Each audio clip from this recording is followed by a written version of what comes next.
Thank you for joining us wherever you are. This podcast episode is brought to you by the Old Ways Actual Play Team. This actual play is performed by adults and in an adult setting.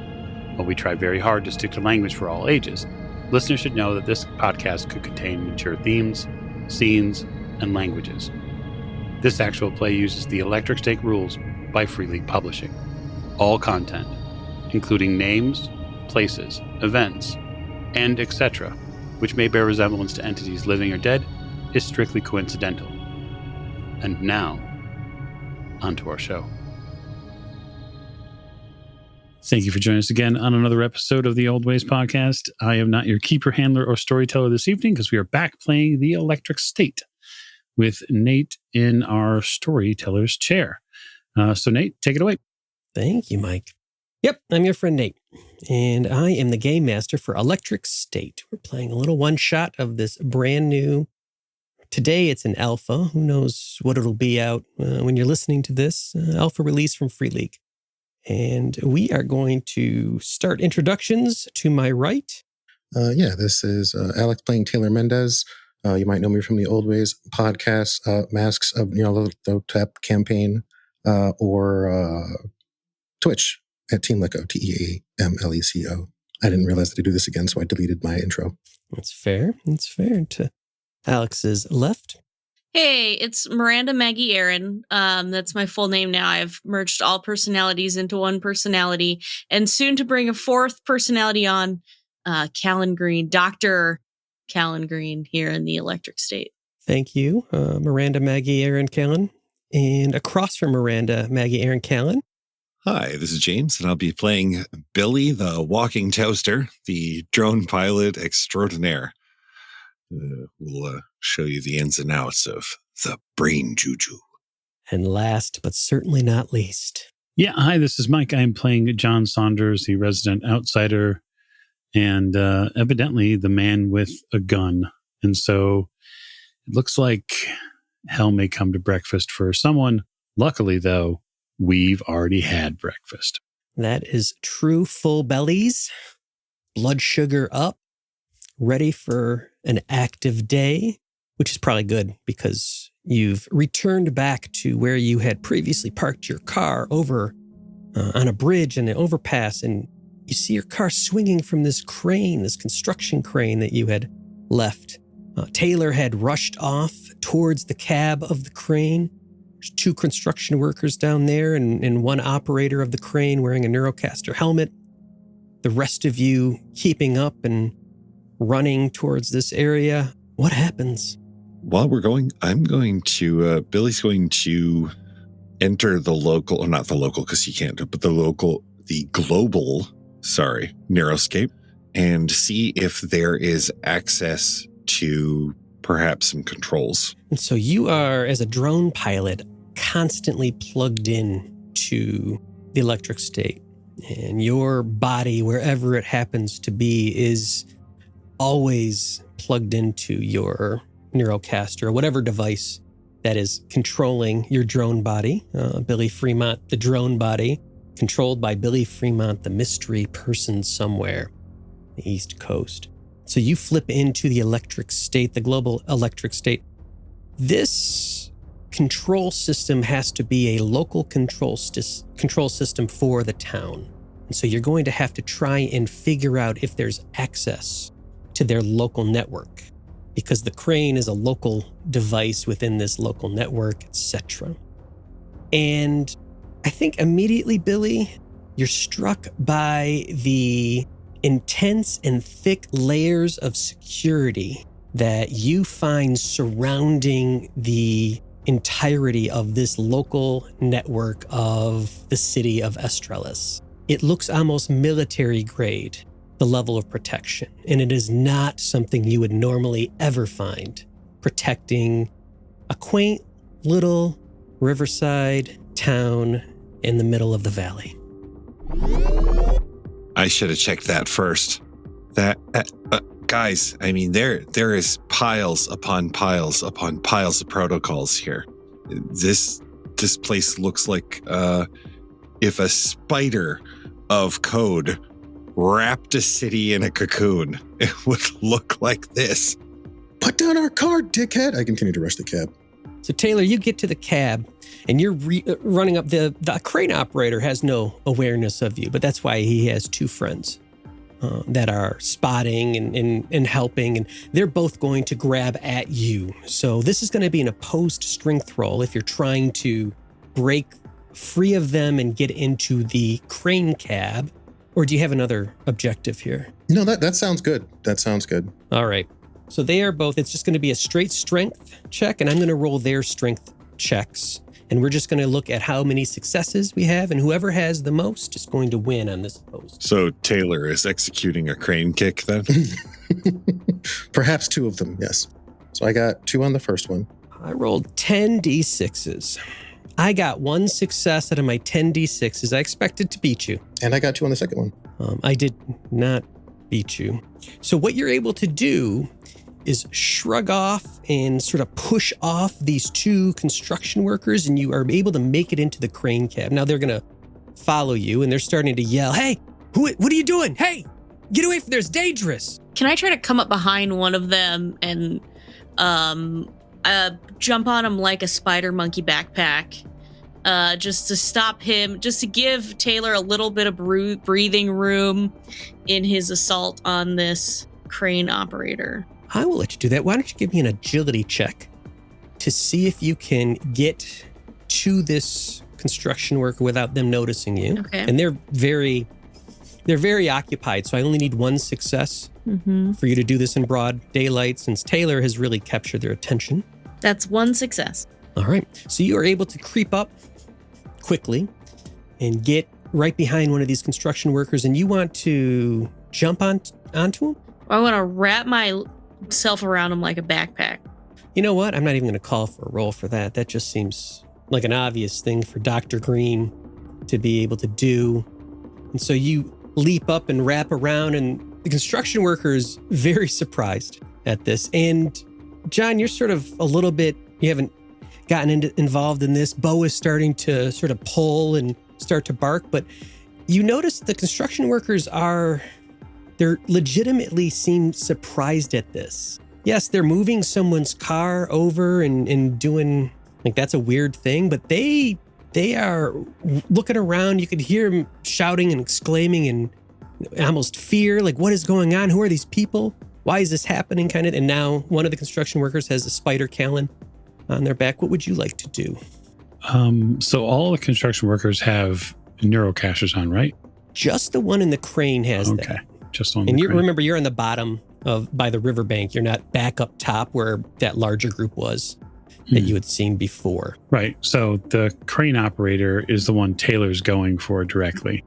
Yes. And then there are these 2 other construction workers that are trying to stop him. Yeah.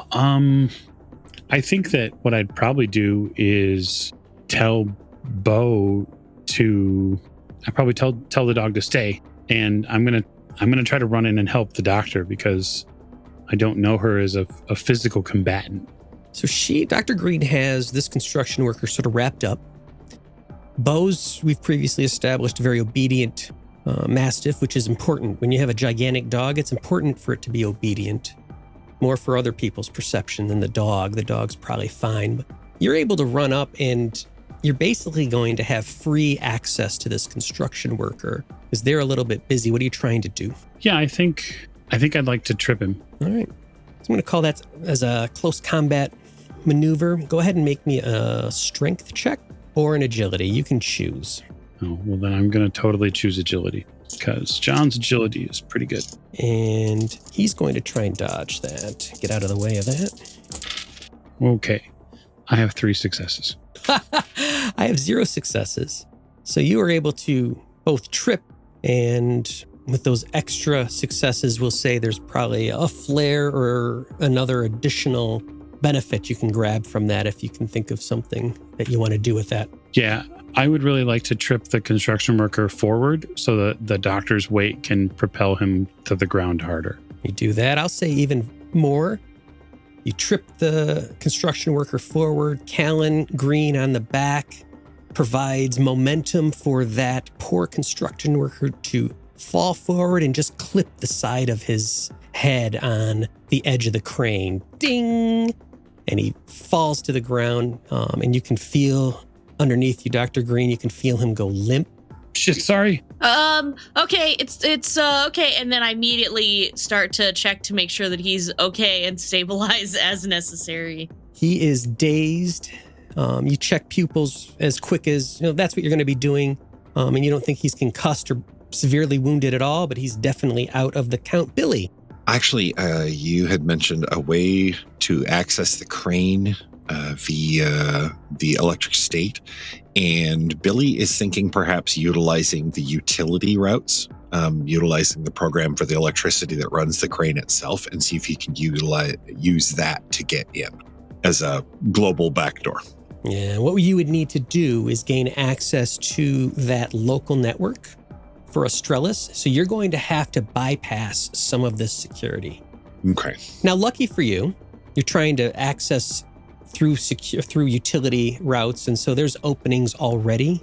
So you're not trying to steal money from the Australis bank, but you are going to need to make a hack roll, and it's going to have a base difficulty of 3. But as a drone pilot, I think there's a bunch of other things you need to do. So hacking is wits plus whatever your Eurocaster's network ability is. And I am using the Johnny Jolt Neurocaster with a 2 network. So that's 1, 6, 2 6s, and that's it. So I will say you bust through 2 layers of security within Estrella. Okay. And I'm going to say, since you didn't fully succeed, your bliss is going to go up by 1, if that's something that a drone pilot is susceptible to.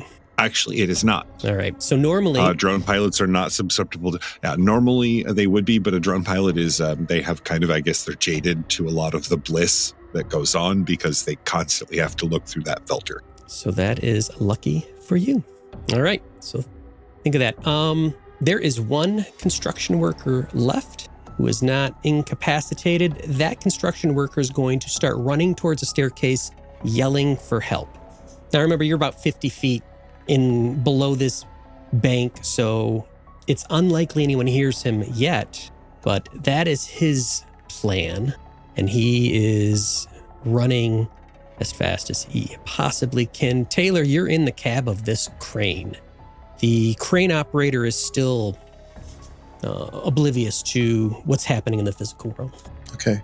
I assume I'm relatively familiar with the side effects of forced disconnect. Absolutely. Okay. So rather than just yeet this poor sucker out of this cab, I'm going to say sorry, not sorry, and I'm going to grab him by the Neurocaster and lift it off of his head. You forcefully sever that connection without the operator having any idea that's coming.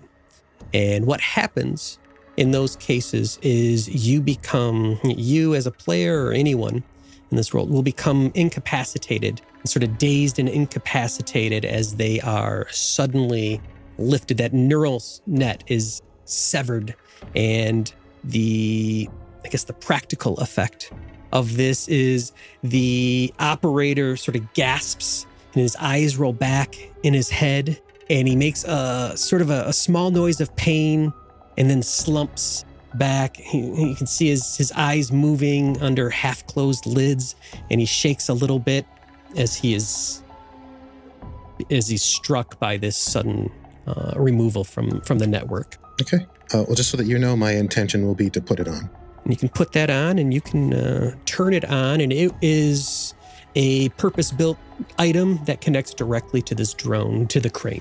Okay. And so it shows in front of you a digital representation of the crane, but now there's controls and there's things that you can do with the crane and manipulate within the electric state.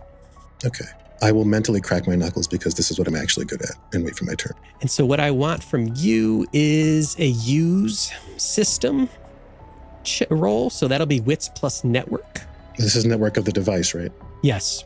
And this is just a difficulty of 1 because you are just trying to operate in a device that is pretty straightforward. Okay. All right. This big chunky dice pool. You want 1? Just need 1 success. I only got 1, so that works. That's nice. 11 dice. And like other your Zero games, Electric State does have a push mechanic. So at any point, you don't need to do this, Taylor, obviously, but if at any point, if you wanted to push, what that means is you can re-roll every die that wasn't a success and see if you get more successes to add. When you do that, your hope goes down by 1. Yeah, that makes sense. That tracks for sure. And so that's the thing that goes up and down when you're trying to push. But you get 1 success, so you are able to operate the crane, and you're going to start operating the crane. What are you trying to do with it? Well, am I confident? Is the car okay? Is it secure? It's not falling or anything like that? It appeared before you hooked up, it was connected directly to that magnet. Okay. And it seemed pretty secure. Okay. So I'm going to put our car back down. That's my plan. On the side of the bridge where we can get to it on the road. So at the top of the bridge, not down where you're at. You're going to put it back on the top of the bridge where you basically left it. Sure. So I will follow up with a question before I answer that. Sure. I don't know what's down here. Is it not drivable terrain under the bridge? I was assuming that it wasn't. It is technically drivable terrain. There's no road, but technically you could probably drive your car on that footpath, that paved footpath. It's not quite wide enough. It's probably going to be on the grass a little bit, but it's fine. You could do. All my friends are coming down here anyway, right? So I'm going to actually put the car down here. Okay, so you start moving the crane down, the car down on the crane 50 feet towards where you are at towards the riverbank. What are the rest of you doing?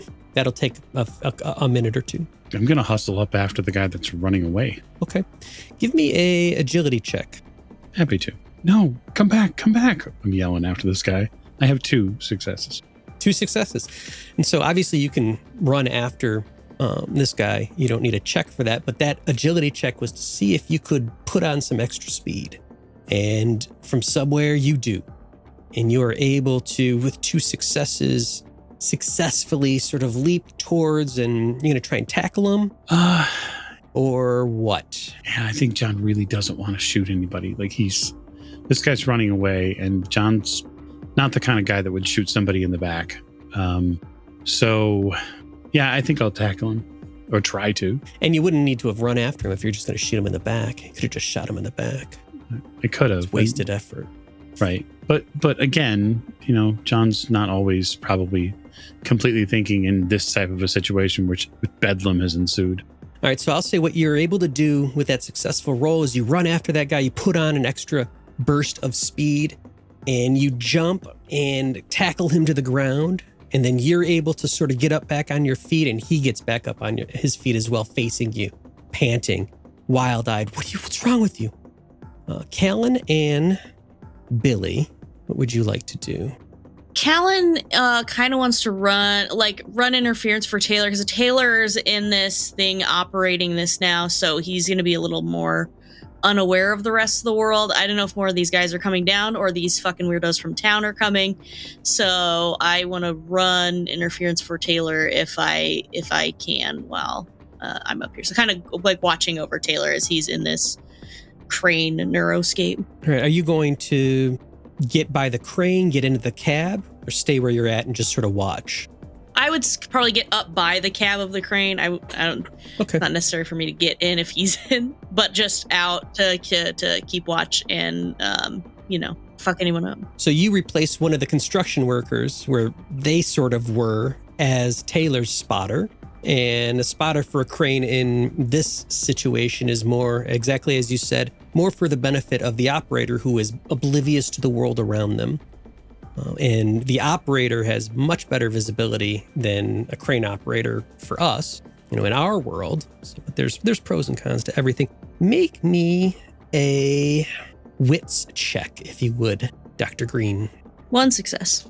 You get up there, you take a look towards the jagged, broken edge of this bridge, and you see a yellow construction hard hat peering over. So at least one of these construction workers has taken off their Neurocaster. Taylor is continuing the work that had already started. It appears like this is what they were doing anyway, is bringing the car down here. And so you see this hard hat peer over, check and see what's going on, not notice the fact that you are not a construction worker, and then turn around and start to give a thumbs up and then disappear. Billy. Billy's going to check the electric state for any alarm signals or warnings that are going on around the local network now that he's hopefully in, if he can get in this time, I suppose. You would need one more, so you'd need another hack roll and get one success for me. There's 2. And so you are able to make a Billy-sized hole in the ice that protects, for some reason, protects Astrelus. And I'll say there's a visualization. It's a representation of cyberspace. And the way it works is you move yourself and you see representations of things. It's this metaverse style. And so you enter Astrelus through this hole, this doorway that you've created. Your successful hack seems to have been elegant and undetected. There's no alarm that you can see that's been raised. And one of the most obvious ways to know that you've raised an alarm is that you will die because the ice will force feedback back into you and damage you, and there's no damage. Sure. And so you think you're pretty successful.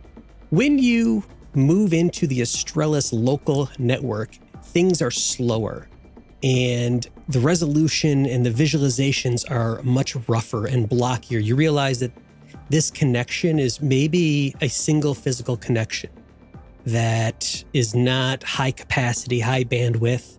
Maybe it allows only the most basic levels of information flow back and forth. And you can tell from this hack, and as you hacked through, that most of the information or almost maybe all of the information is being blocked from ever leaving Astrelus into the global network. Something has built a wall around this town. Huh, you Billy say. He's probably now standing by the base of the crane. It's like that old movie, nothing ever goes in, nothing ever gets out. There's nothing getting out of here, guys. Like, no information, and they have layers of security. There's something weird buried here. Let me see if I can find something else about it. Taylor, you can hear him because you're in the state as well, so you can hear what Billy's saying. Well, it seems that as long as they aren't keeping us here, I don't know that I care. What can we do about it? I mean, what you want to crack a hole in their firewall and do what? Scare people? I don't really know what the plan is. No, but if we could crack a hole in their security enough that we could let these people out and live their lives, that might be kind of cool. I know that I'm not a huge fan of being trapped in a place that I can't get out of. We don't even know how they're threatening them. I mean, clearly they're threatening with something, right? But is it violence? Like, hold on. Wait. Is there a bush there? I can't tell if there's a bush there. If there's a bush. And Callan, is this guy okay? Is he breathing? Are you breathing, sir? Oh, yeah. No, he's fine. He'll live. I'm a doctor. He just keeps looking funny. Yeah, they'll do that for a while. And Billy, as you sort of take a larger view of Astrelus from your vantage point and sort of zoom, maybe you scroll, you pinch to zoom out the city. You can see that in front of all of the major storefronts and information places that would normally exist, there is this representation of a jail, sort of a jail door or a cell wall, a barred wall. It's the fire break or the firewall that's preventing information. In front of, stamped into each of these digital representations, there's a little corporate logo, and it has 4 characters in a triangle. Triangle? No, in a diamond pattern. Mm-hmm. ALON. And each of these little fire breaks say ALON stamped on them. John, you have a angry construction worker. He looks ready to fight back, but it's you're first in the order. So what would you like to do? I'll step back just as a move and then produce said pistol and say, calm down, okay? We just want our car back. And he sees the gun. He raises his hands. He's still, shaken. I would like you to give me a wits check +2 for the gun intimidation factor. And then if there's anything else that might adjust that talent on your character, feel free. There's not. My talent is mechanic, and I'm not fixing anything. I'm just trying not to break it. And he is also going to roll opposed, but he is rolling at a -2 because of the gun. So there's a doubling of this effect. I got 0 successes. I have 1 success. And so he keeps his hands raised. He's like, I don't know. What's wrong with you people? I don't know who you are, why you're here. We're just doing our job. We're just supposed to clear the bridge of junk and garbage and debris that shows up. Clear the bridge? What are you talking about? There is no bridge. Our construction site. You probably killed Danny. He's over there dying on the ground. What's wrong with you maniacs? I look back. No, Dr. Callan's got him handled. Don't worry about it. You picked up our car. You picked up my fucking car. You abandoned it on our bridge. What are you supposed to do? It's an active construction. It's dangerous. Can't leave junk up there. I went to get breakfast. Jesus. You went into town? You visited town? Yeah, because just, we're eating trail mix and Nutri-Grain bars. He does something weird. Puts his hands down. Extends another hand out and he says, oh, well, I'm Sammy. Welcome to the neighborhood. What do you mean, welcome to the neighborhood? Well, you're here now, right? No, I gotta keep moving. No one leaves Australis. Welcome. You're gonna love it here. It's great here. There's nowhere better. This is like paradise.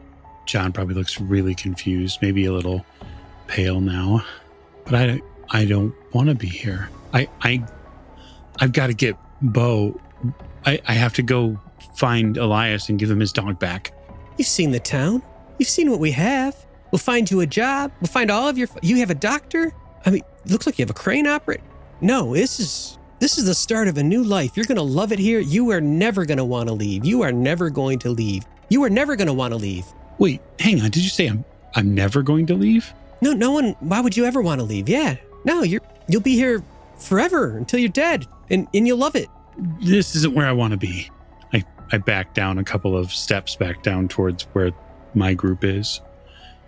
And he looks at his hand. He's like confused. That's weird. Why wouldn't he? I don't understand. I'm sort of pointing with the gun, with each word. You people are sick. There's something wrong with you people. There's something wrong. You think I'm crazy? You're the crazy one. We're the only ones that are happy in the entire place. Pacifica is a disaster. But we have paradise here. And then crunch and squeak and a little bit of side to side as the car is set down on the grassy embankment. Taylor, almost expert level, you have to say. The eagle has landed. Let's get the fuck out of here. I step a couple more steps back down. We're going to get in that car and we're going to go back and we're going to get on the 5 like we should have done the first time. You can't. I mean, the car's down here. You can't get. Look, I mean, you're not prisoners. I'm just saying you're never going to leave. Like, no one would ever want to leave. Do you hear yourself? You're not prisoners, but you never want to leave? Make me an empathy check. Okay, so I'm going to ask you this because I think it's only fair. I've just gotten done pointing a gun at him. Am I at any penalty for attempting to empathize with him? Let's see if you get any successes with the empathy check, and I will tell you the answer to that. Nope. No successes? Nope. So what I'll say without any successes is this guy is not reacting and responding in any way, shape, or form the way someone who's just had a gun pointed at them after a group showed up out of nowhere and almost killed his friend, his coworker, took over the crane. Like, you guys have caused some mayhem and criminal activity here. He has none of that in his eyes, and there's something wrong with that.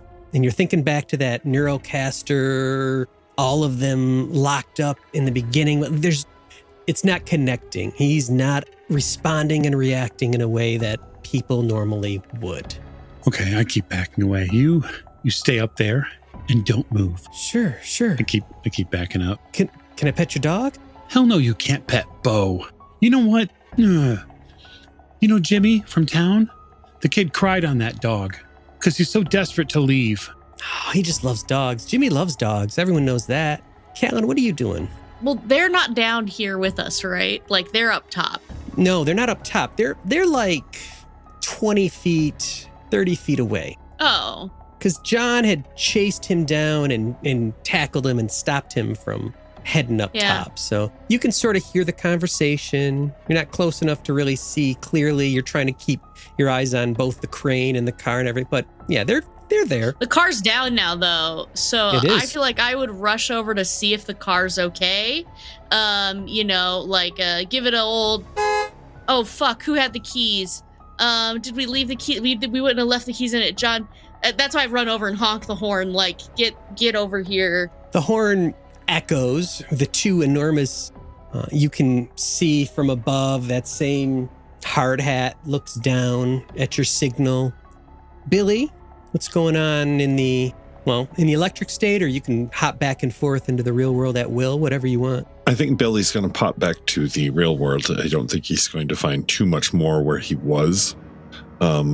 Take a quick survey of all of the mayhem that has currently transpired. I will say one of the things in the electric state is it's Google search, it's find information. Sure. If you did want to just search for information in there, you could. I'm not telling you to do it. I'm just right because it's a new system and it's instant for you to pop back and forth. There's no delays. I search media posts from the local area before everything started to really slide to Shitsville, and see if there were anything anomalous in the area that was popping up in the news or even in just social media posts. Yeah, absolutely. You can do a find information, wits plus processor, and based on the number of successes, you'll get a variable amount of information. 4 6s total. Whoa, 4 successes. All right. Let me think on that. While Taylor, you have succeeded. All systems are green in the cab, in the Neurocaster, or in the electric state attached to this drone. What would you like to be doing? So now that I'm comfortable, so just so that I understand, I was under the impression that we still have places we can go because the car's down here, right? Like we're not trapped because the car's down here. We can still proceed. Yeah, it's going to be a little bit rocky, but yeah, you can off-road. And if you follow that walking path, that paved walking path, it's not even going to be that off-roady. So what Taylor's going to do, I'm going to take off the Neurocaster, put it in the other guy's lap, tap him on the head, and I will say, I don't know how to fix what's wrong with you, but I can fix this. And I look to this console of the crane, and I take out my mechanics bag, and I'm going to sabotage this thing. I want to render it inoperable for the unforeseeable future. Outstanding. I almost, for usage of your character, I think I want to give you at least one extra dice, because that's sort of your catch line for Taylor, and it's beautiful. So +1 to that, and then you have a bunch of bonuses with your bag and everything like that. I have a talent in a kit. Yeah, I want it to blow up spectacularly on the what do you call it? The Neuroscape. Like that's what I'm looking for. I'm gonna make it sting. That's 4. 4 successes? Yeah. In the physical world, Dr. Green and John, you hear the crane power down. You hear the electromagnet power down. And there's a couple areas that hold tension in the crane when it's operating that lose that tension. In the electric state, where Taylor, well, no, I guess Taylor, you see that too, because you're not connected in. So only Billy sees this. Billy, in the electric state, where that crane is, there is a rapid beeping countdown. And when that countdown hits the long tone, just a long countdown tone, you can look around and see that the crane itself is outlined in red, and then it explodes in a Trinity nuclear explosion animation in the electric state. And you can see, even as that flame and that explosion is happening, there's these whips and tendrils of data connections being severed and broken permanently. And I think as a drone pilot, with all of the experience that you have, you take a little bit of a breath and think, that was impressive. That was pretty. That's Billy literally is staring at the crane and no one goes, but Billy's like, ooh, pretty. And then your search queries and your active systems start beeping as they start returning results. About 5 or 6 months ago, Estrellas was just a normal town in Pacifica, struggling, barely getting by, but a couple news reports and a couple data captures and some social feeds and updates from people that live there. A dead city in a dying world. It's what you'd expect. Not a lot of action, not a lot of activity. There is a school apparently that operates in Estrella, and that's a lot of the updates were parent updates and kids that go to that school, etc. You see that all of that stopped about 4 months ago, 100%, total silence. And what is more interesting to you as you dig in and you get a little bit more results from those 4 successes, Estrella is starting to be removed from the historical record across different databases and data sources. So incorporated towns in Pacifica no longer lists in Estrellas. And tax rolls and tax records no longer note addresses. There's no longer a census record for Estrellas. There's no longer birth records and death records showing up for Estrellas. Nothing new, absolutely. But also, as you go back a little bit, you can see that people are sort of disappearing from those records left and right. It's consuming the past too. It is completely erasing the notion of this town from the digital record. And as I think the 4th success that you got is the thing that in a buried, accidentally published, non-redacted paper from a tech company out of San Francisco a few years ago, you see the name of a internal startup that tech company is working with that's working on a neural AI connection, and they've named their startup the Artificial Life Operational Nexus. And that article talks in such brief and such sort of businessy, loose, fuzzy language about the future of humanity. No longer a neurocaster required to connect you to the electric state, always on and embedded seamlessly and comfortably within your skull. Oh. And then that record is deleted as you're reading it. Oh, okay. Billy turns to Dr. Kalen, and I imagine the rest of them are starting to, like, Taylor's coming out of the cab and everything. Okay, couple things. One, something is eating this town's records. Like, they don't want this town to exist. And they're doing a pretty darn good job of it. And 2, I think I know what what's it, ALON? Remember on the sign? Yeah, Alan or whatever, Alan. Well, it's what did it stand for in the article that I read? What was it? What did it stand for? Yeah, what did it stand for in the article? It was the ALON. And so you saw graffiti that said, leave us alone. Yes. But it actually said, leave us ALON, which stands for Artificial Life Operational Nexus. I relate that to them. I think it's an AI, like an artificial intelligence, like some sort of computer that's thinking. I know it's hard to think of a computer that can walk and talk like a human. Look, whether it's an AI or, honestly, it sounds like a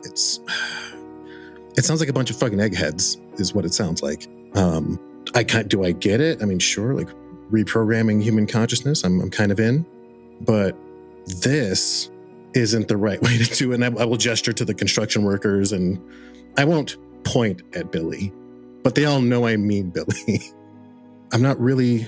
So what's the deal then? Is it a thing? Is it an org? I honestly, the way it's eating these records, I think it's a semi-sentient thing, and I think it's somewhere in town. And I don't think it's going to be happy until it takes every single thing in town with it into obscurity and then probably just removed entirely. I mean, You guys should really toss your casters on and see the layers upon layers of security in this place. Oh, fuck no. I don't want them worming their way into my brain. They already fucking got us numbered on the town. The construction worker welcomed me to the town already. He wanted to shake my hand. He waves at you from a few yards away. Yeah, I would imagine that whatever is in the security over time would probably pretty badly corrode, like water against rocks. Wait, so you're... Okay. So if I humor you, Billy, what do you want to do about this? What do I want to do? I think we should shut it down. Fuck. I gotta tell you this, Billy. That's the best thing you've said all day. We have to burn this fucking place to the ground. Whoa. Billy, Hold on. Billy puts the two metal fists out to fist bump John. 100%. Do you know what this is, man? Do you know what this is? This is the corruption of the state. This is the problem. This isn't Eden. It's not Elysium. It's not some bliss place. This is us raging against some sort of machine. Fuck yeah. I fire off a round from the gun. Whoa. I'm gonna hear you. A victory pop? Oh, yeah. Callum, what's your take on this? We can't leave these people like this. But we totally can. Like, the car's right here. You love Pops, and you love his cooking, and you saw how scared he was, and he ate that paper, and that little kid, and it feels like they're trying to, put things in people's brains, because, if those people are weird, but the other people are normal, and, why? I don't like that they're counting people. That's fucking weird. This whole place is weird, and I feel like the pair people, we got to get rid of them. Or at least, I don't know, pull the things out of their brains. I don't know. Surgically operate. Everything's got to run on power somehow, right? What powers the town? All right. Billy, did you already access their place? No, but I probably could. It'd probably be easier if we were closer. Yeah, I know. Shit. Okay, let's hide the car. Can we do that? Can we go hide the car somewhere first? So we know where it is. Nobody's going to steal it with another crane. Billy puts a very small tree branch on top of the hood of the car. Stop it, Billy. Listen, I'll drive it up the road a little bit so it's out of their way so they don't see it as a menace. I'll even park it in a position that we'll be able to get the hell out of here when we need to. Look, the only one of us with as far as I'm concerned, the only person with a history of fighting experience is our doctor. I've never executed a military operation before, and it sounds like you want to do some kind of incursion. Okay, sure. I like making things explode. Fine, I'm in. I don't have a fucking plan, though. Alternatively, though, it doesn't necessarily have to be a physical incursion. I think we're thinking with our muscles when we could be thinking with our neurocasting abilities. This could be a virtual incursion. In which case, we could all be sitting in the car. Yeah, but fucking keyed out of the world, but sure, yeah. Well, yeah. You hear the clanging of steps on that staircase above you as the horn, the gunshot, the crane shutting down. These things are starting to raise even the suspicions of these construction workers with their smooth chicken breast brains. Let's get in the car. Let's get a little bit away and we'll get there. We'll all hang out together. We'll strap on our neurocasters and then virtual incursion. Well, but here's the thing, and like it or not, it's probably a good idea, but it's probably also a good idea to get at whatever's on site, because if it's so defended that it is, right, local access is going to be our safest bet to get this done permanently. Yeah, plus John doesn't have a neurocaster. I don't think. No, John, if I decide to go in that town, can you cover me with that thing? By cover you, what do you mean? Well, in case somebody tries to kill me, I don't know. Yeah, hey, if y'all want to cast inside and run around and, I don't know, be stormtroopers or whatever, that's fine. I'll be here with the dog and the gun. Taylor wants cover. Billy puts the same small branch from the hood of the car on Taylor. I just don't know if we'll have to cut power to this thing or whatever it is. If it knows we're coming and we're not already there, then what? I'm good. Whatever needs to be done. But you got to promise me you're going to burn the place to the ground. It's the only thing we can do to fix this place. I don't really know what else to do. We don't have the time to reprogram them and still go find Elias. So it's true. Operant conditioning isn't on my calendar for this week. You keep a calendar? Don't look around. Don't you? No, man. I'm just going to scratch my head. All right. Well, let's figure this out then. However this is going to work. So you're going to get into the car. Is that the case? Yeah. Mhm. And are you turning left away from town? Or are you turning right to go back into town? I think we turn right, and I think we go back into town. I'll be driving with 3 neurocasters in the car, and of course the dog in the back seat between the doctor and Taylor.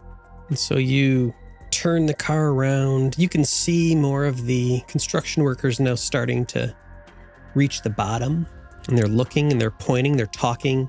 You can see the construction workers that have joined talking to the guy that had a conversation with John. He's pointing over at you, gesticulating. A couple of them start walking and then walking faster towards you. One of them starts walking towards the crane. I think it's like the Rancor pit, and the pit master looking at the dead Rancor in the ground, and he's looking at his crane, which has been destroyed. And you are driving into town, John, on this. Billy looks out the window. We broke that. As I drive away. Probably nudge the gas up a little bit just to get a move on. Don't want to be too close to angry, construction workers. It's very easy to outpace them in your Roadmaster. So you have a Buick Roadmaster. What do you think about that? Spacious. Yeah, lots of options. Station wagon back seat. Lots of. That's where Bo can be sitting back there in comfort. Could be. We could have Billy on the roof rack. I was actually going to suggest it at one point or another because Billy doesn't mind. You do see that there's a little bit of damage from the crane drop. There's one of the back windows is broken and it won't roll down. And that's unfortunate when the dog's breakfast starts to move through him. But you're moving back into town. And on the right, you see one of those suited, uniformed men. And he's painting the gazebo. Gazebo doesn't seem to need paint, but he's painting it beautiful white. And looks over and he sees the car, and he looks over and staring at the car. And you can see him pointing at the car and his mouth's moving. There's no one around him. His mouth's moving. And as you get a little bit further into town, you can see another woman in the dress, sees you, points, mouth's moving. She's across the street. She starts walking slowly towards you, not really chasing, but just moving closer. Where are you driving, John? Yeah, I guess John wants to try to find the center of town. Yeah, I think once we kind of get inside the perimeter, I will strap my Neurocaster on and join their local network, and I will try to direct John as best I can toward where I think is the source for whatever this is, or at least I'll try to figure out how to figure it out, I guess. So you immediately run into a problem. Sure. They have disabled their wireless local network. That's cute. And you are outside and you're seeing this immense wall of ice that Billy had previously described to you. And so you're pretty sure, Taylor, you're going to need to find a physical plug-in somewhere. Do you remember seeing any at the diner? You pretty much see physical plugs every building in existence in Pacifica, unless it's an abandoned, burnt-out husk. Every building has physical network ports, and they are free of use for anyone. Okay. I wonder if Billy knows where that kid lives, because maybe his parents who want to get out of here could maybe shelter us a little bit while we, hack in. I don't know where he lives exactly, but I know which way he ran off. We could always try to track him down that way. Now, Billy, you still have access to whatever exists for the internal network if you want to do anything with that.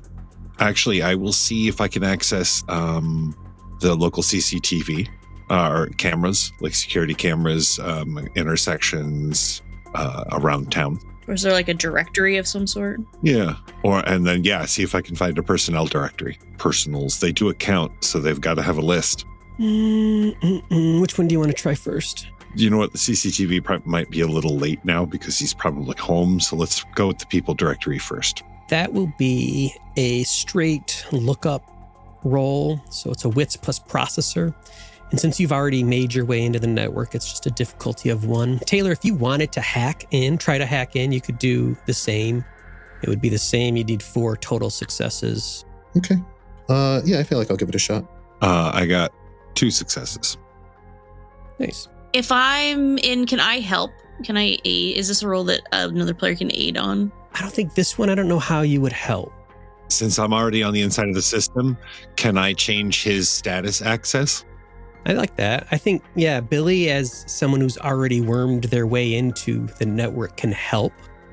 That would be your action. And what you would do is you would give me a Wits plus Network roll. And every success, if I need at least one success to help, then every success after 2, I'll let you add that to Taylor's attempt. Because Taylor, you're going to take bliss damage if you fail this roll. Yeah, I'm ready. I have 2 total successes, so he gets 1. He gets one success on top of whatever you roll right now. All right, so that puts me, so I had 2, so I get 1 from that. I'm going to push this roll, and that gets me 2 more. There is a thing about pushing in the electric state that might not be possible. So the thing that they expressly state in the electric state as far as push rolls go is if any of your previous die rolls have ended in a 1, you don't get to re-roll those. Those stand as they are. Okay. So that's sort of the only complication there. I don't know how many ones I had. I mean, I might have had a couple, but I got 2 successes. I don't know what to. Oh, on top of that. So if you want to remove 1, it's still 4. All right. So I'm going to say that'll take your bliss up. So your first roll, and then you pushed it. I think there's some rule against doing this, but we're going to do it anyway. I'm going to say your bliss is going to go up by 1. Okay. And then you're going to succeed from the push. So pushing will increase your bliss, and you're going to succeed with enough to poke your own hole through Estrella's security system.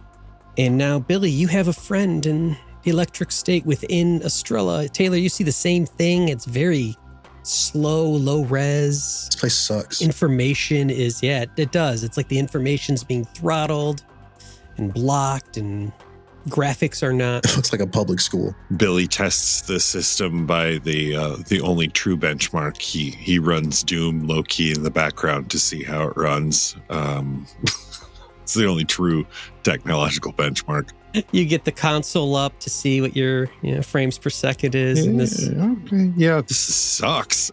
And John, give me a wits roll as you're driving and trying to find the center of town as also. For sure. So John's wits is 5, and I have 1 success. And Callan, you could help John with this roll if you'd like. I would like to help navigate. Please help. With moral support and also with directions. Yeah, with actual help. Mm-hmm. Yeah. So the doctor's going, no, wait, no, over on this way. No, I think we got to turn around here. Do you want me to roll to help? I want you to roll a wits, and I just want at least 1 success to give him. You can give him at most 1 success. I got a success. Wait, hold on. I get to roll wit, so I get to roll more dice. All you get is 1. So. Well, I rolled 2 successes, and I just want you to know that. Okay, it's useless. The 1 is the only one. The other wit success flies out the window, sort of flutters a bit, falls onto the ground. A squirrel picks it up, drags it up into an oak tree. John, you remember the counting and the whistle. And as you're driving sort of through some of the neighborhoods and these 1-story ranches and these single family, nice little homes, and you start scanning the sky, see if there's anything a little bit taller, and you head towards a building, a brick building, 2 stories. There's another little cupola, 3-story bit. And you realize you are pulling up in front of the Estrella Public High School. And there is a whistle that has been added, a steam whistle that's been added to the top of that. And it's just about in the center of town. Would you look at that? Billy, are you trying to find the address of Jimmy, the 10-year-old? I am, yes, please. It's going to be hard because all you got is Jimmy, 10 years old. Only 500 people. That's true.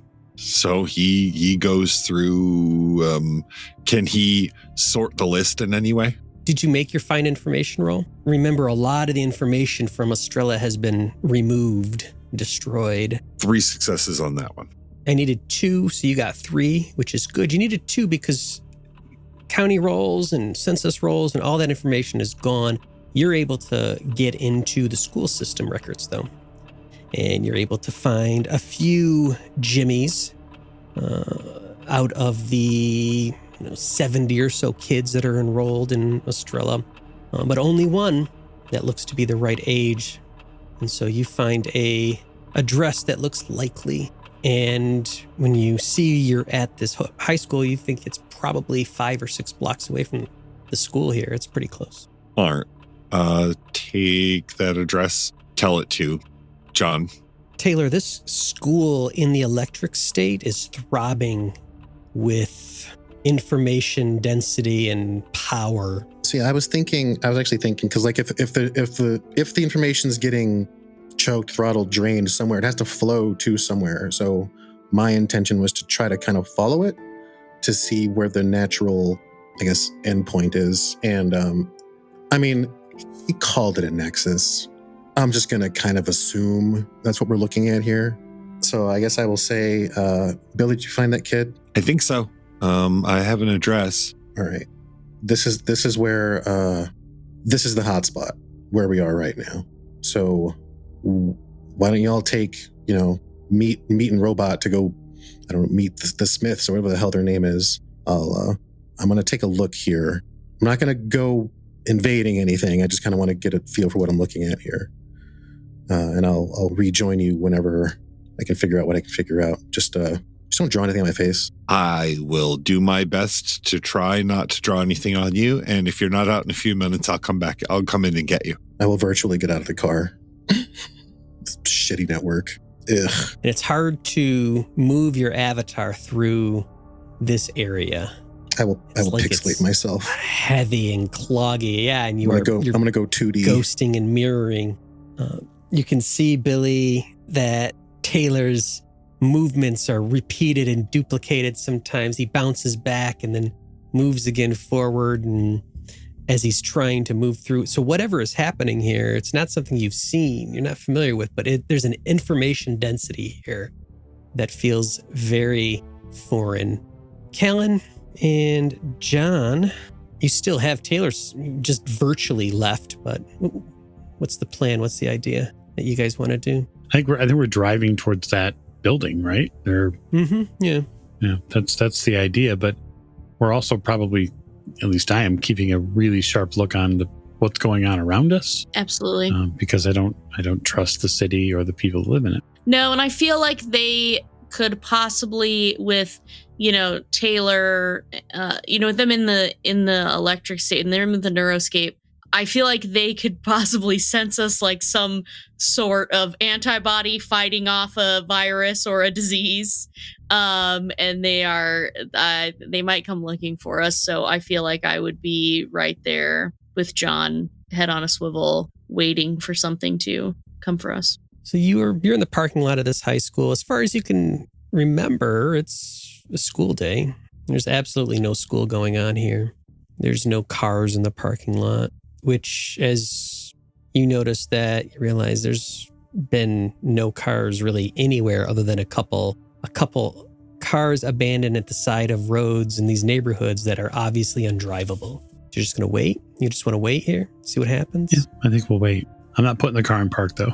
Taylor, you're trying to move towards this information nexus. What's Billy doing? Billy's watching Taylor's back. Are you doing anything other? Billy is watching Taylor's back. Actually, since he's already in the system and he can bounce back and forth, he's going to accompany Taylor, accompany his avatar, just in case he needs help, especially because he doesn't suffer bliss the same way. So you move, the closer you move towards this building's representation in the neuroscape, the more it reminds you of standing on top of an enormous dam and the water is gushing below you. There's this vibration and there's this feeling of intense energy and movement, but it's invisible. You don't see it. You feel it viscerally in the neuroscape, and it almost makes you nauseous physically. And as you approach closer, you feel also a sense of danger. This security system is deadly. This is not playing around. This is not shock you security. This is cancel out all of your brain function kind of levels of security. Careful, Taylor. This will drop either of us like flies. Yeah, I'm not going to poke it yet. But I am going to do my best to kind of assess it. So whatever sort of ability I have to assess the system, like to just perform diagnostics, like non-invasive, get a sense of how big it is, how dense this information is, like what does this resemble? I want to get a sense of like what the system design is and what its intent is. Excellent. I think that's a find information roll. Sure. Wits plus processor. And I don't know if there's a way to try to remain inconspicuous, but I'm trying. I got 3. So the trick is trying to assess this system without in any way interacting with it. Because you know that interacting with it without in some way disabling it, making it soft is deadly. And so it's a very difficult thing to try and understand anything about this system. What I think I'll do, I guess what I'll be doing then is like trying to generate some sort of packet that I'll just let it eat. I'll just drop it into the stream, let it go in there, and I'll just read everything I can about it until it disappears. So yeah, I'll basically send like little satellites, little probes, but just packets down the stream so that whatever it's eating, like when it eats the bit, I'm not going to try to implant a virus. It's just going to contain some random piece of information, probably about my breakfast. Mm-hmm. Mm-hmm. The system consumes that data instantly, eagerly, hungrily, and you don't get a feeling, and Billy doesn't get a feeling for any sort of intelligence, artificial or otherwise. It's a purpose-built system to gather, consume, collect information and data. And you try and amp up the amount of data, the data density, the volume. You can tell very quickly this thing there's probably a theoretical max or capacity of information it can consume. It's nothing that you could possibly generate. But then it sends you a packet back, a little bit of information back. And it is that same breakfast order. And overlaid on top of that breakfast order is instructions that perfect that breakfast order in very specific ways. You know, these pancakes could have been cooked a little bit differently. It's like an information overlay that is telling you how to make this better in a very clinical manner. Hey, check it out. Whatever's in there fixed my breakfast. Was it right? I mean, it has a point. I can't really argue with the suggestions. I should have gone poached. The texture's better. Would have gone well with the potatoes. Yeah, they should. Yeah. I hate this place even more now.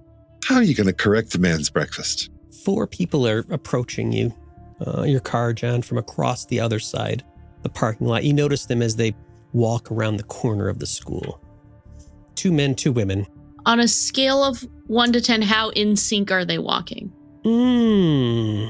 They are not walking robotically in sync. Mm-hmm. They are walking as if they were all 4 trained at a specific school for walking, and they are following those instructions on how to walk. The perfect walk, yeah.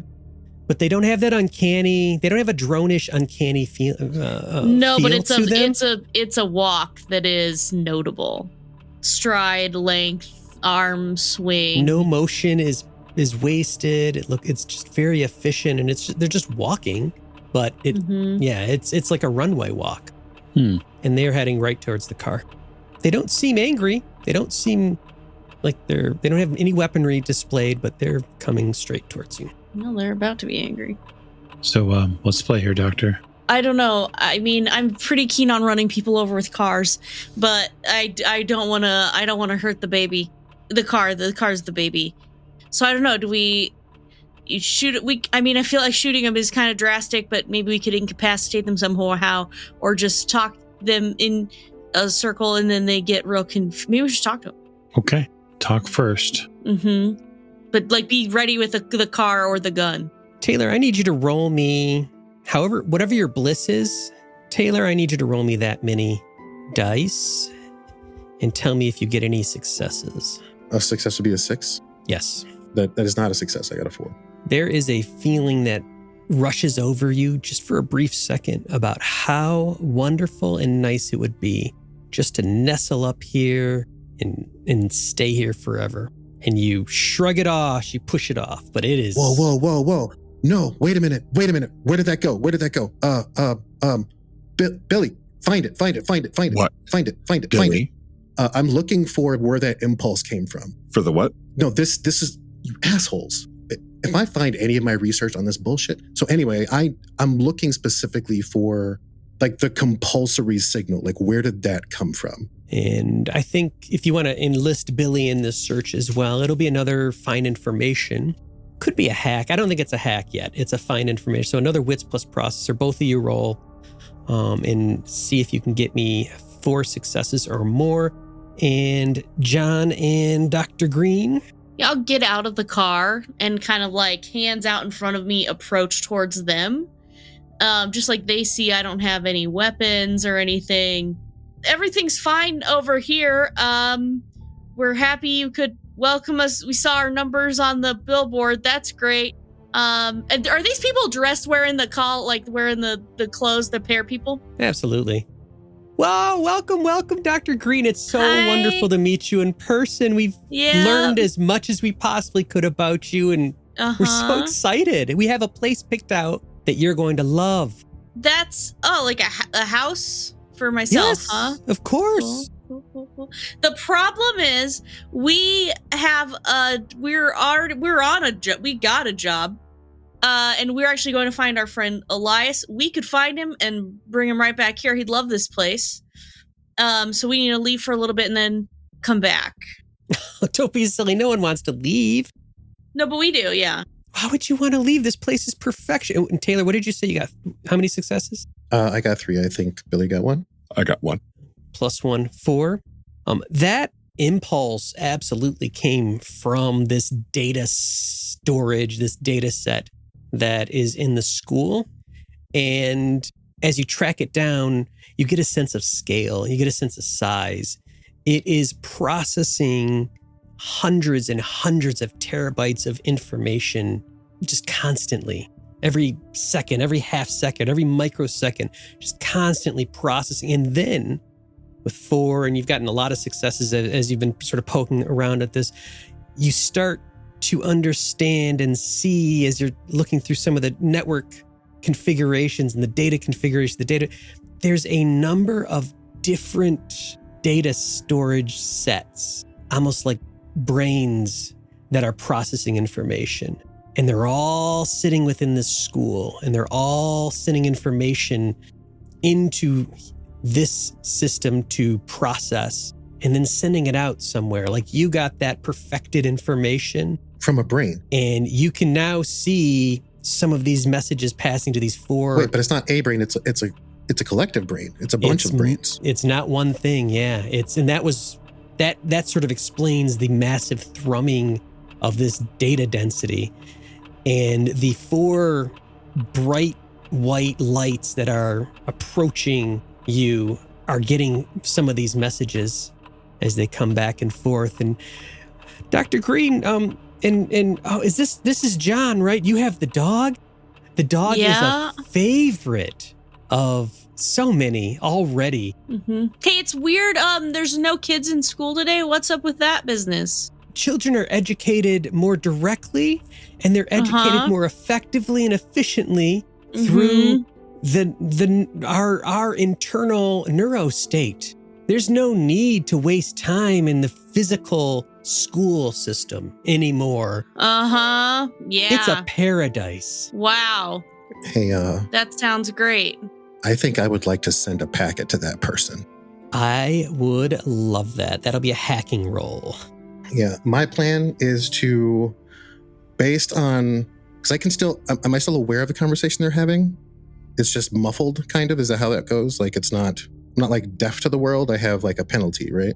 Well, you said I have big bright lights traveling at me right now. There's these big, and I want them to go away. Yes, you're aware of those. You're aware of those, and you can sort of disable or disconnect briefly to see the physical world and see that, that's these 4 people. if you want to, yes. Well, But I don't think you can get both at once. You have to be in one state or the other, but you can switch between them. Yeah, I think I would just like to instruct one of them to go away. And I'm going to try to replicate the impulse that I got. And basically, I'm going to inform them in the same kind of language that I received my order in. No, we have other plans for them. Go about the rest of your evening this way. You could be spending more time with your child, of course, or something like that. So you're going to give them a message back, layering the perfection layer on top of it. And that perfection layer is, you should go away. The perfect activity right now is that what you're saying? Yes. Awesome. All right. Start doing that. I'm going to try to drone pilot this poor suburbanite. Start to put that message together. They're still walking towards you, and they're pretty close now. They're only, maybe 20 feet away from you, Dr. Green. Yeah, I mean, I don't really like the sound of that. Actually, how does one move away? Like, I think we're gonna go. Oh, no one moves away. But maybe we're gonna go check out that school first. The school's closed. It's dangerous. You don't want to go in there. It doesn't look dangerous. I'm a doctor, so if something happens, that'd be fine. It wouldn't be fine. There's no hospital here because we don't need that. Mm-hmm. Well, then I don't have a job here, and obviously I'm not needed. So we really find ourselves in a conundrum. I understand. Mm-hmm. You don't have to have a job here. Mm-hmm. That's why it's perfect.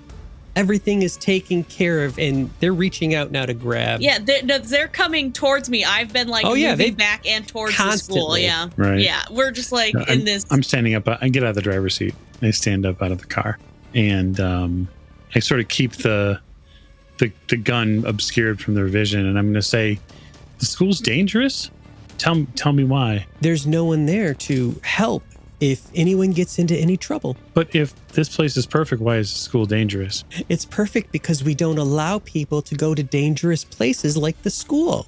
Come on now, John. This is simple. I agree. It's simple. So are you allowing yourself to be pushed towards the school, or are you staying towards the car? I feel like I was willingly moving towards the school at one point. Like, as they are coming with me, and then I kind of start to kind of bait them a little, where I'm like, oh, I'm going to go to this school. I'm going to go check this fucking place out. And I'm moving, backing away towards them, keeping my face, but they're closing in on me too. Yes. Because I think that the central brain of this place is probably in this school. And so you feel the doors of the school dig into your back as they continue to walk directly towards you, and you continue to move away from them. Yeah. All right. And they reach out to grab you. Can I slip in the door and shut it? You cannot, because it is locked. That's unfortunate. That's obvious. Come on now. There's no crime in this place. I don't know why you need to lock doors. A hand is going to grip your wrist unless you do something about that. And if you want to do something about it, it's going to be a strength opposed check. Perfect. What if the thing I want to do is nimbly and agilely duck out of the way and start moving back towards the safety of John? That does sound better. Mm-hmm. And it would have been the thing to do before you allowed them to push you into this corner. Okay, that's understandable. I will then use my brute doctor strength to try to shove past them. John, you can see Dr. Green starting to be manhandled by one of these women in their pretty dresses. Okay, yeah, so John's going to panic, and he's going to turn that pistol on one of the women. Not the one on the doctor, but the other one that is next to her. And I'm simply going to say, hands off my doctor, and I'm going to put a bullet in her. She is not going to have any sort of reaction to that because it's coming out of nowhere. So go ahead and make me an agility roll. So for pistols, or for any weapon in the electric state, there is what looks like some type of bonus that comes with weapons, although I don't know what it means. That is, so your agility roll plus that bonus is your dice roll. Okay, got it. Okay, so I have 4 successes. So for a pistol, you do 2 points, and then you do +1 for each of those additional. Okay, so that's 5 total then. So you're going to do 5 points of damage.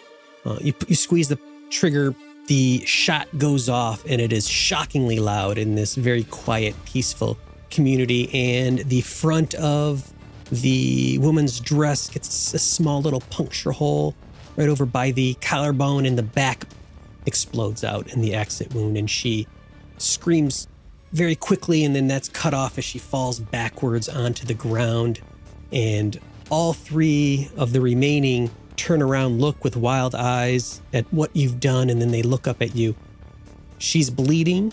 The person that you shot is bleeding, is reacting normally as you would expect a human body to react. When it gets shot, she starts to shake a little bit, and the rest of them are going to come after you directly and attack. So, Dr. Green, you are relieved of that. Now, since we will be in combat, that means, Callan, you can go before they go as well, because John has set the initiative order. Taylor and Billy, you are in the back of this car. And I think both of you are in the neuroscape. Yeah, but I was gonna hack Martha. Yeah, so you're not necessarily aware of this activity that's going on, but I'm gonna put that hack. One of those lights just go out. Yeah, one of the lights just dimmed dramatically. And so that hack will be your action in this first round of combat.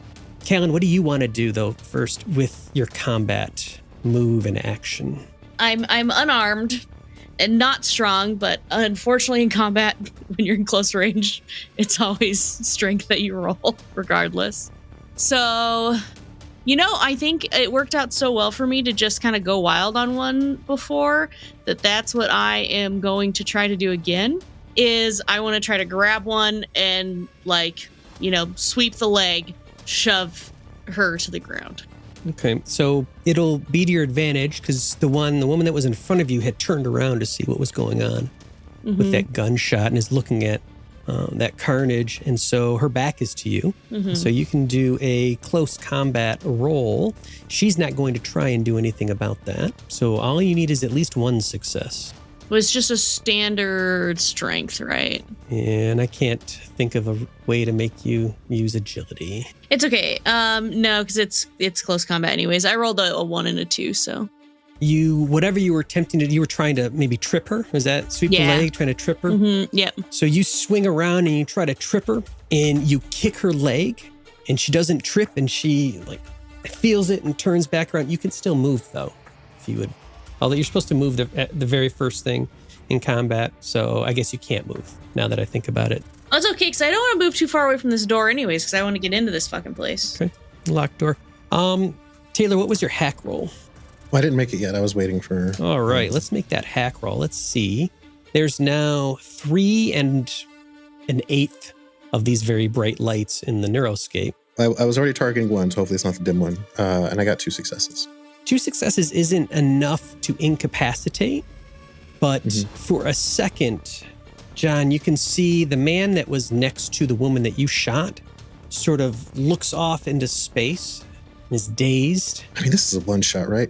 I can choose to push this roll. If you'd like to, yeah. I would love to push this roll. Again, possibly not in neuroscape, but we're just playing with it. Your bliss is going to go up by 1. Yeah. So I'll keep these 2 1s out, so I won't re-roll those. And that's 2 more. 2 more successes? Which would give me 4, yeah. 4 successes, all right. So that will take that person that you were targeting out of combat for a round. As they are confused and they turn around to leave, and that one that you were seeing, John, is looking around, all of a sudden turns around and starts walking across the parking lot away. Billy, check this out. Oh, neat. Billy, what do you want to do? Well, I want to try that. That looks like fun. You need 4 hack successes to make that work. I have 3. And you would increase your bliss if you weren't a drone pilot, but you are not. So, and this won't be like the ice attack. This, you just have to get 4 in one attack roll. So the one in front of you, Dr. Green, is going to try and bust your skull, because I think she's had enough. You can either take it or fight back. If you fight back, you lose your action for the next round of combat. That will be your action, and it's an opposed roll. You know what? I'm going to choose to fight back. Okay. And so you're going to do the same thing. You're going to do a strength roll, plus any bonuses or whatever, and we will resolve this opposed. No successes for me. I got 2 out of my 4. So I got 2 successes.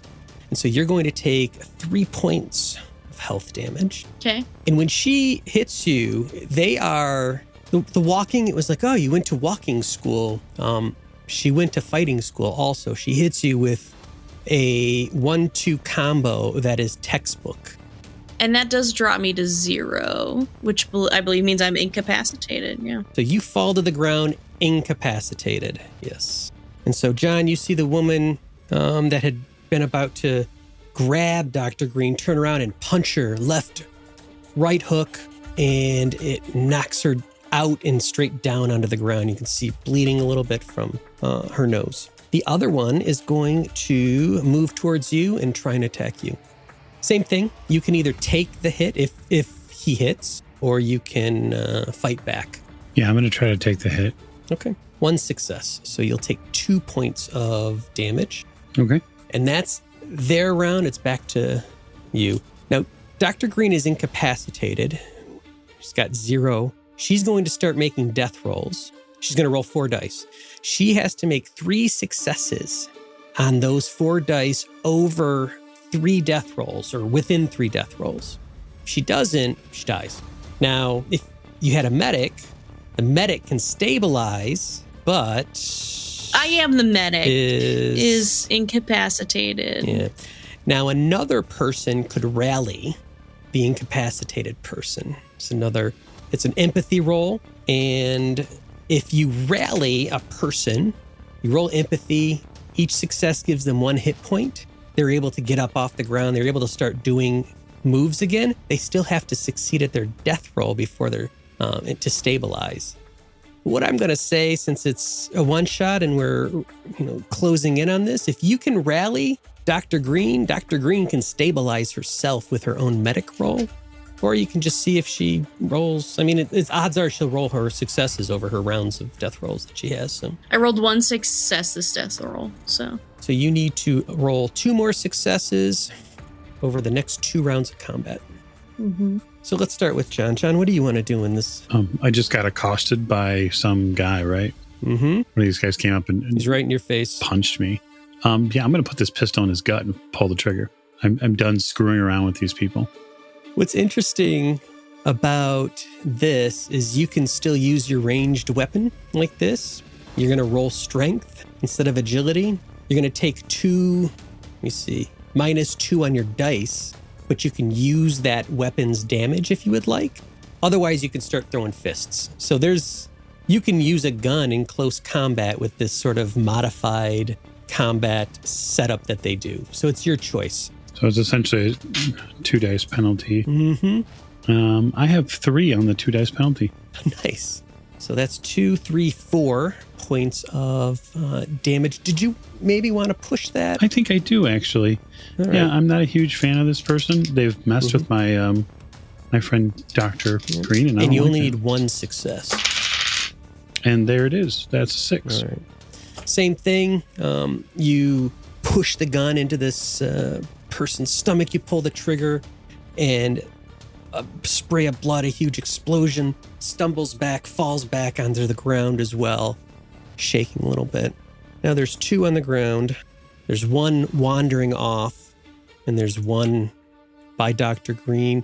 Dr. Green already did their death roll. Taylor and Billy, at this point, you know that there's combat action going. If you want to go out into the physical world, feel free. Whatever you want to do. I tell Taylor, I'll be back. Yeah, I got this. Yeah, I point back into reality, survey the situation, see Dr. Green there on the floor, and what was John doing again? I mean, John's just shot someone, so he's that's right, up close too. So he's probably a la Reservoir Dogs now, covered in spray, in gib. Okay, he's going to go over and crouch down next to Dr. Green. Dr. Green, come on, Dr. Green.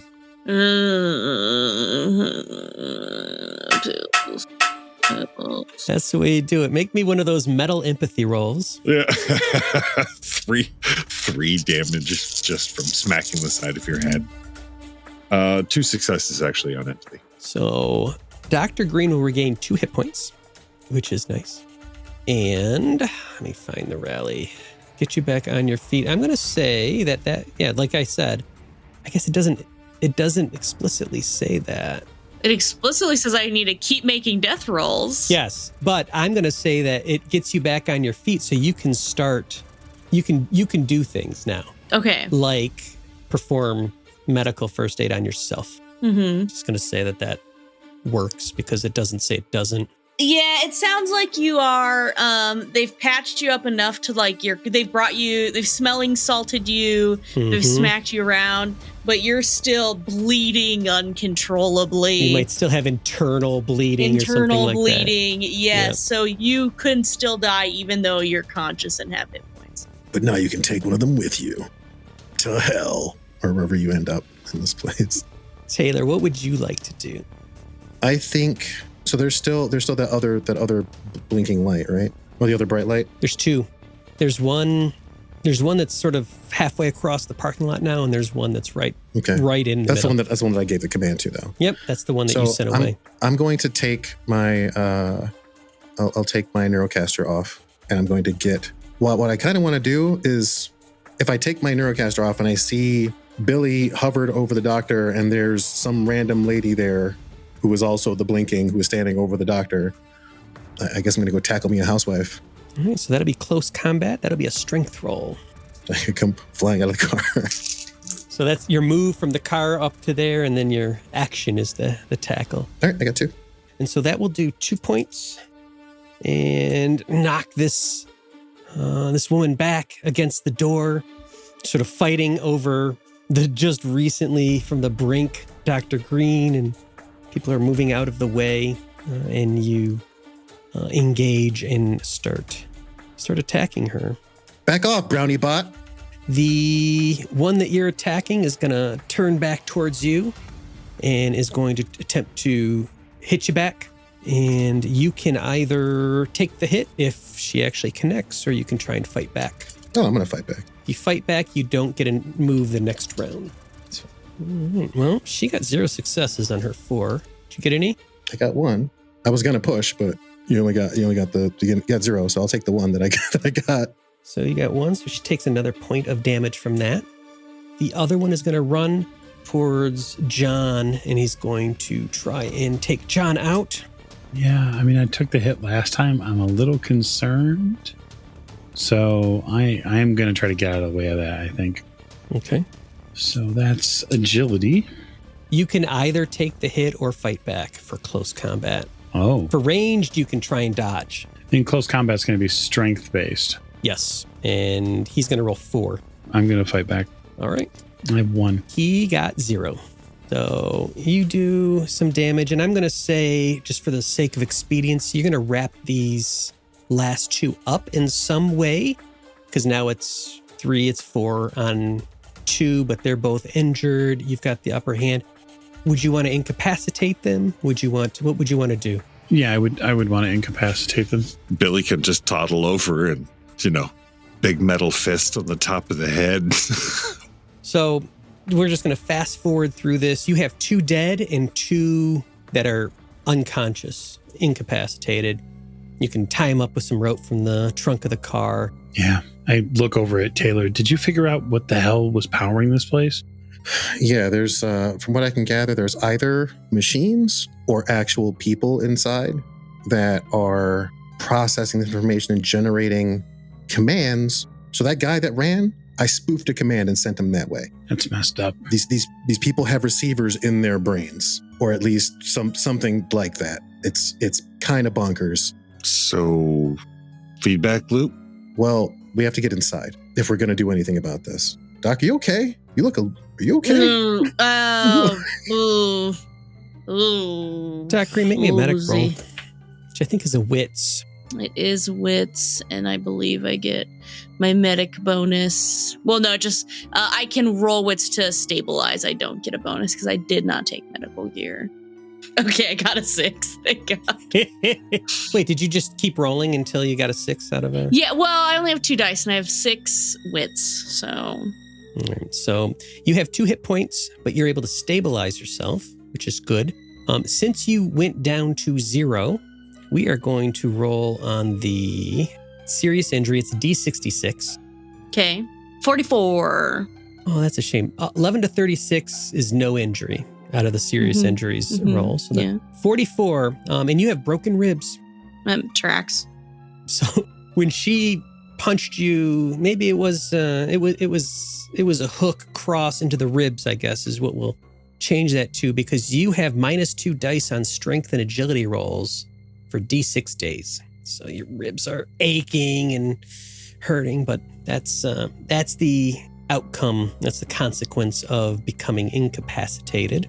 The doors are locked, but you're free of distractions, so you could get them open in some way, shape, or form. Well, I guess my question is what kind of school doors are they? Are they full metal doors? Are they? They are those full metal doors, small windows that have the embedded crosshatch steel grate inside. I'll go back to the car and get my mechanic bag or mechanical tools. And you can make quick work of these doors. Yeah, so I'll I know that there are 2 tool bags in the truck, and I have the mechanic talent, and so I'll help Taylor essentially take the doors off. So you fully remove one of these school doors, and as you remove it, you can see that it's chained on the inside. And so you also, with those tools, are able to take the chain off. The bolt cutters that are in every good mechanic's tool bag, I would assume. Billy pokes around for maybe a gas can or 2. There's got to be one around here for... And of course, you're on a road trip in Pacifica. You absolutely have a gas can in the trunk. And so there you are with your hands full of gas and your tool bags. And the 4 of you walk into the high school. And I think that's where the scene ends and we fade out. And that's where we'll leave it. Okay. So thank you very much, Nate. I appreciate that. I think we all appreciated this story. And it was fun. So well done.